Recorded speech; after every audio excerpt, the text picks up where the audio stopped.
So it's our third time trying. Lots working against us to tell this story, and I think by the end of the story you'll probably understand why. But in the room with me is the people I love most in the whole wide world, and that is my two beautiful sons and my husband. I have them in the room because I'm really telling them my story, and I feel like it'll be more genuine if I am talking to them. If you have any questions, though, Gabe is manning the phone, and he will ask any questions that you have that I might be able to answer. All right, so here I go. Before I tell my story, I have two disclaimers. The first one is I do not want anything from this. I do not want fame, fortune, notoriety, nothing. I don't want any of that. I just want to tell my story. And the second thing is anyone who wants to start getting at me about breed discrimination, I am allowed to be afraid of whatever I want to be afraid of. I can't explain my fears, but this is just the truth. I have been afraid of pit bulls for a very long time. And it's important that you know that fact before I tell my story. So I don't want to hear anything about breed discrimination. All right, so my story begins as I was leaving work 2 hours later than normal because I stayed for a workshop. That workshop brought me down my normal route. I was going down Lexington toward Lake. The street before Lake is Thorn Street on my left-hand side, which is ironically the street my mother grew up on. As I was driving, I looked off to my left and I saw what I thought was a child balled up on the ground against a car with what I thought was the mother of the child pulling it, and then I saw two men. One was holding what I now know is a fire extinguisher. I didn't know what it was then. And one I think was holding a lead pipe. And I also have lots of animals, so if you're hearing animals run around, that's why. So I saw these two men, and I saw what I thought was this child being mauled by two dogs, two pit bulls. I knew immediately what was happening. And as I approached in my car, I didn't even pull over to the side of the road in a logical way. I actually think I blocked the street, but I put my car in park, and I know I was screaming already, hey, hey, and I opened my car door, and something fell out, and I reached down, I picked it up, and put it in my pocket. And by then, Tracy, who was not a child, she's a small woman though, was already in the middle of the street with the other girl who I thought was the mother, and obviously was not, still pulling at her. And I closed my car door, and my car was still running, and I ran right toward Tracy, and I grabbed her and I put her in my arms. And while that's happening, the dogs were still at us. And what I did though is when I grabbed her and I put her in my arms, I held her there and I said, don't move, just don't move, because I knew that that was what you were supposed to do normally in a wild animal situation. You don't move because the animals want to give chase. But one of the bystanders, I think it was one of the men with either the fire extinguisher or the lead pipe, said, no, you have to move. This woman's covered in blood. You have to move. And you have to get her in the truck. And during that time, while I was still with her in my arms, I could feel the dogs going against the calves of my legs. I could feel their noses hitting my calves. They were nudging me. And I heard one of them actually bite her calf another time. And I know I heard that because I'm never going to forget the sound of an animal's teeth entering into flesh.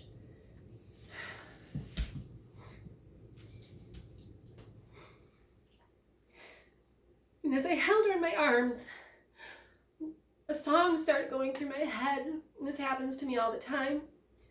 And the song, the lyrics, she's in my arms, and the lyrics were, you are not alone, you are not alone.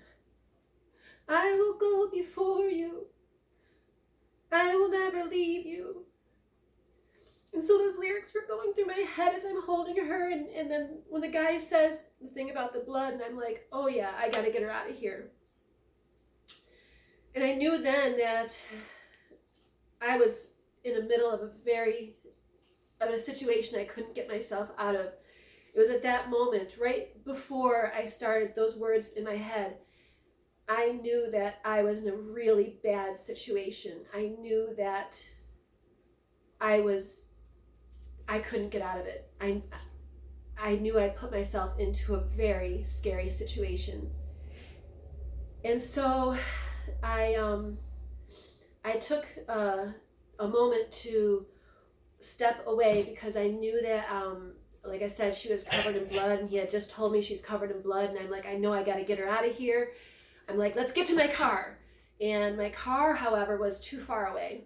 But between my car and her was a blue truck with its engine running, and a man and a woman. I didn't know what was in the truck, actually. I just knew it was running. And I knew there were people in it because I could see their shadows through the window. And at that moment, I took a step, and that is when one dog grabbed my shoe.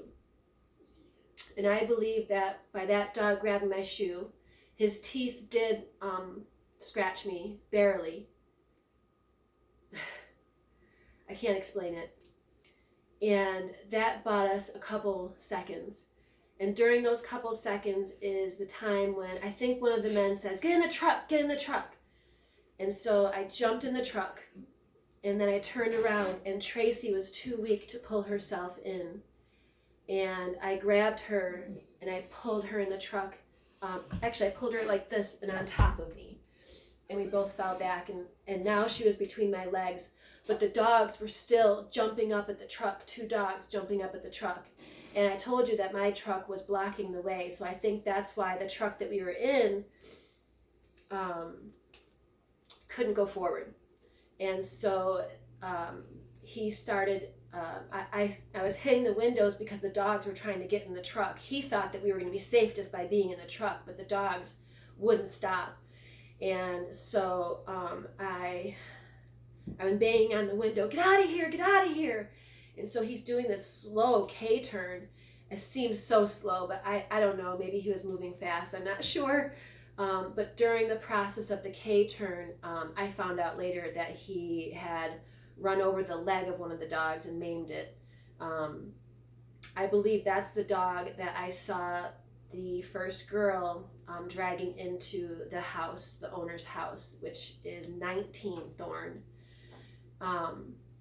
And that dog, I guess, was out of the picture at that point. But the other dog was still trying to get in and still trying to get in. And as we were pulling away, the dog was still chasing us. And about half a block away, the truck decided to stop. I guess he thought that the danger was over because we were a good half a block away. But when he stopped and Tracy and I looked up, the dog was running full force at the truck still. And I'm hitting the window again. I'm surprised I didn't smash his window. I'm like, get going, he's coming, he's still coming. And so another block and a half, he drives and I don't know, the dog ran off. He didn't follow us anymore. And so we were pulled over. We're still in the back of the truck. We're on a different street now, and we're sitting there. I haven't seen the driver of the truck yet. No one's getting out initially, and I'm not sure when the owner and the other one got out of the truck. But when they did, they knew the victim. She lived in the neighborhood, and I remember the female saying, that's Tracy, she's good people, she doesn't deserve this. And when I met Tracy, And I heard her story, and I heard that she's so much like me, and she helps people whenever she can, and she gives coats to kids, and she gives food to people, and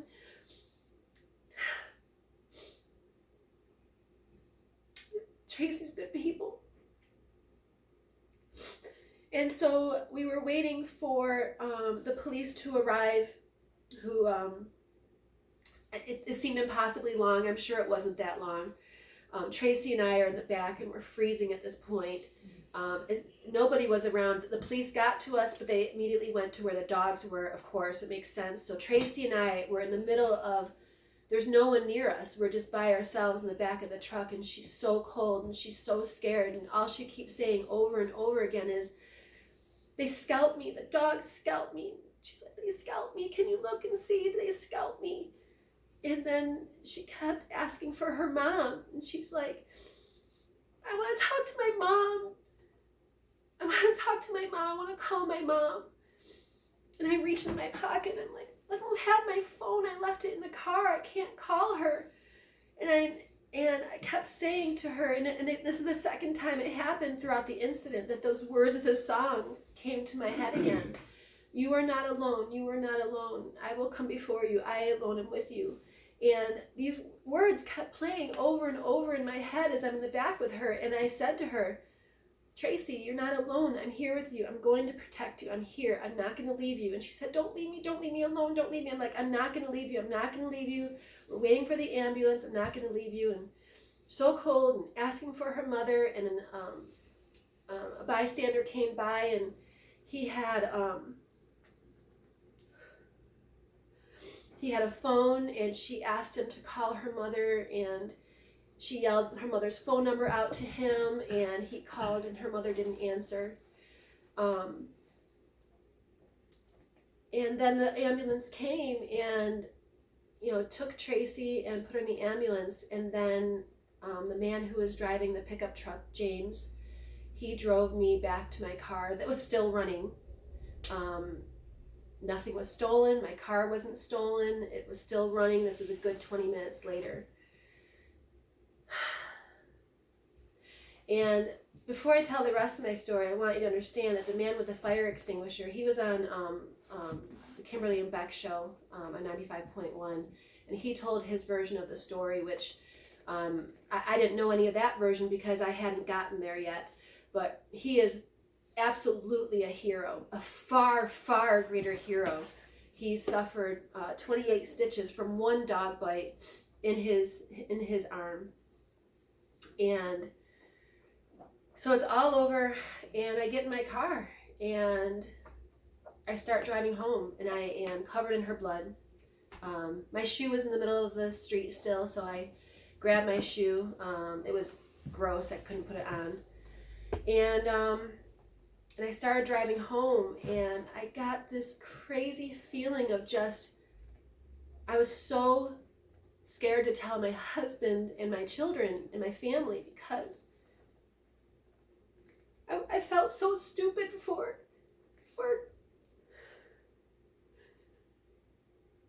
jumping into a situation that was so scary, and like without any weapons, and like, what did I think I was gonna do? Like, why did I put myself in that situation? And I'm telling you, the person that got out of that car and ran toward those dogs was not me. Because I am not that person that can do that. I can't run toward one of my biggest fears. And God gave me that ability to run toward that woman, because I couldn't do it. And I was so sad, so scared when I got home. And I called ahead and asked them to put the dogs in the garage, because I didn't want my dogs to not just smell her blood. I didn't want them to smell what the dogs, I didn't want them to smell the evil that was on my clothes. So I stripped in the hallway, and my son put my clothes right in the wash. And I got in the shower, so embarrassed. I couldn't believe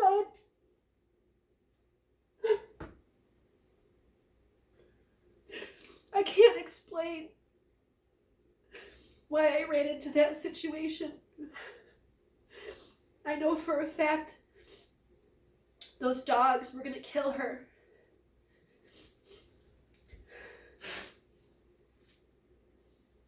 And as I was driving home, those lyrics to the song kept playing over and over in my head.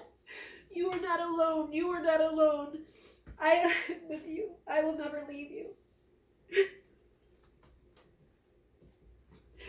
And as I'm in the shower and the water's coming over me, I'm sitting in the shower and I think to myself, are those even the words to the song? I don't think those are the words. Like, I know these songs. I listen to these songs all the time. And I as soon as I got out of the shower, I got in my room and I got my phone out and I played the song. It's by Carrie Jobe. And it's Jobe, and it's the song. Those are not the lyrics. The lyrics are, I am not alone. So why this song that I heard for months and months and months? I know the words to this song.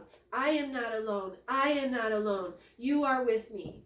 Why did those words to the song change in my head? It was not the lyrics. The lyrics are, I am not alone, not you are not alone. Yet those are the lyrics that played over and over in my head. You are not alone. You are not alone. And I'm telling you, when I was holding Tracy and the dogs were at my legs and pushing their faces against my legs, and I was so terrified. But in those few seconds, when I heard that song, I felt this cocoon wrapped around us. Tracy felt it too. For a few seconds, we were protected.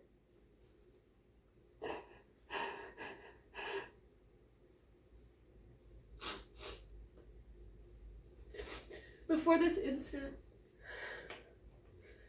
my faith was already pretty strong. My faith has had an interesting journey, but before this incident, my faith was pretty strong. But through this incident, my faith has become so much stronger. I am positive I was not alone. I'm positive God was with me. He told me He was. I'm positive I'm not the person that got out of that car. And I'm positive I'm not the person that's the hero.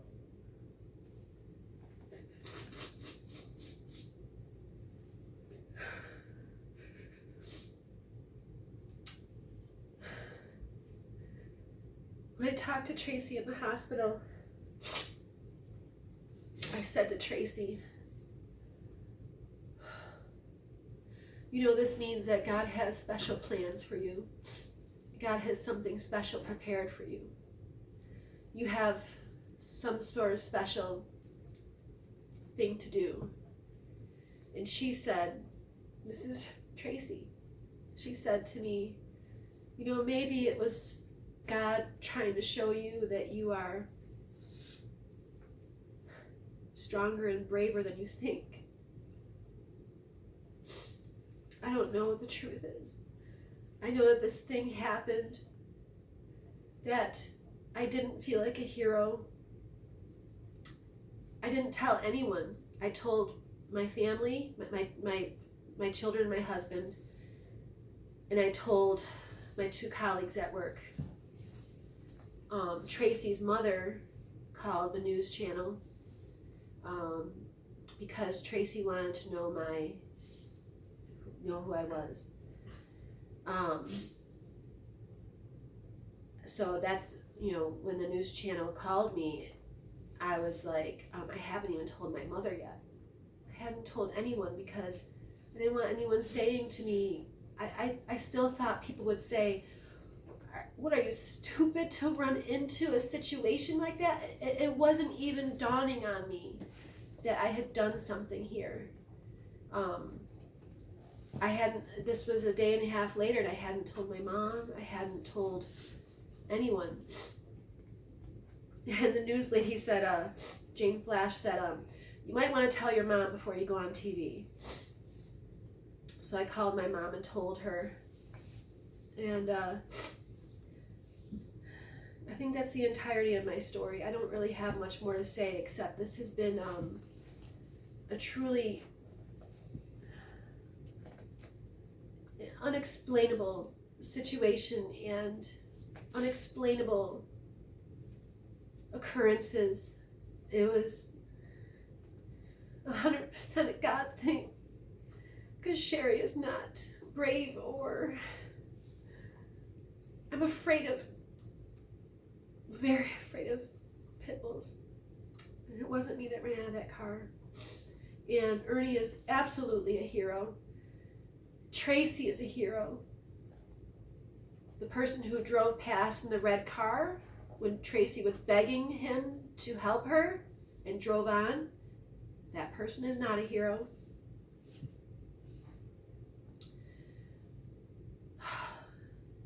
I think a lot of us have a long way to recover from this. But if there's one thing that I hope comes of this, I hope that someone gets the idea through this that there actually is a God, and He loves us, and He loves Tracy, and He loves me, and He loves you. He cares about you and wants you safe and wants to protect you and wants to turn you into a tool for His use. That's all I was. I was just a tool.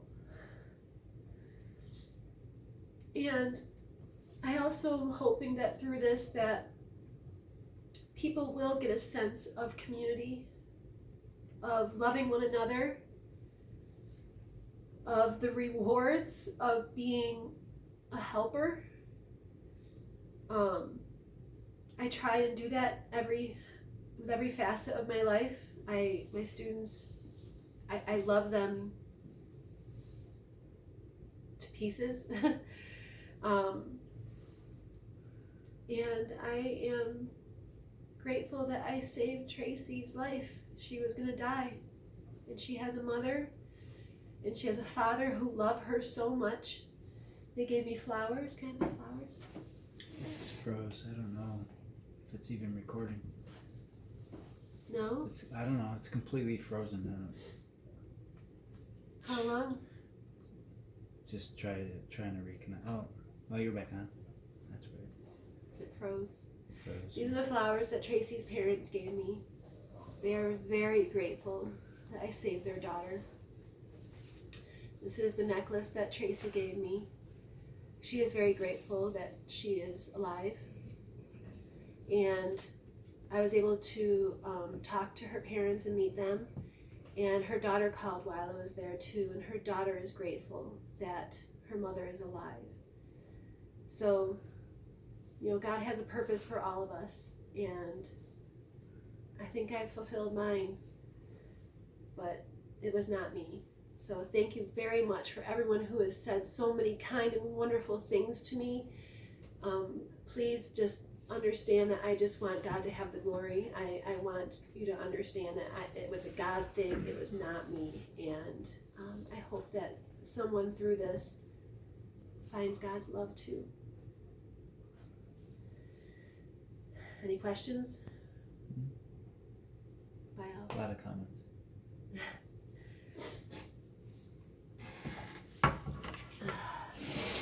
Should I end this video? Yeah.